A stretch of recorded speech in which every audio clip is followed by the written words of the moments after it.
ជាបឋមក៏សូមធ្វើការ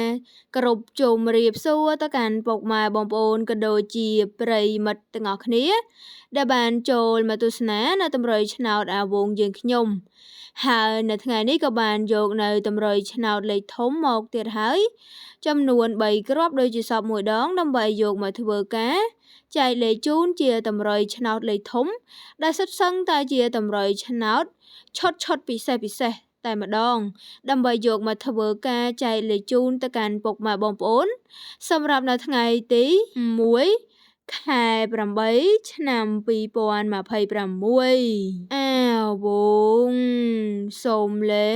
ខធំ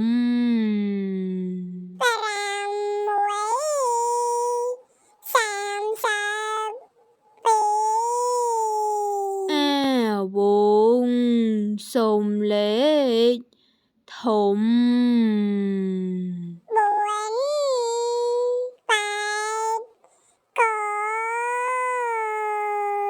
អាវងសូមលេខធំ